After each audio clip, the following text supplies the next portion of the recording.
Dasun bala si Bubbles. Boss, nakita na sila. Kasi una ako no guys, papikit-pikit.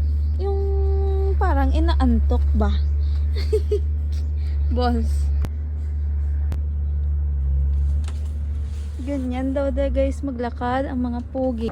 Tip number 3, palingon-lingon kunwari. Kunwari may tinitingnan pero naka side view lang para ipakita ang matangos na ilong.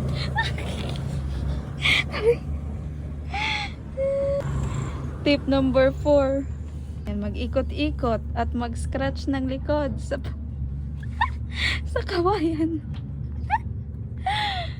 Ayan ang mga tip guys kung bakit nagpugi si Babos. Oh. 'Di ba, boss? Pakita natin sa kanila yung mga tip mo, boss, para naman maging pugi din sila, no? Tip number 5 guys, ang mag-emote sa sulok. Kunwari nanonood ng mga ibon sa labas pero hindi, nag-i-emo pala. Tip number 6, umupo na parang sexy at meow din.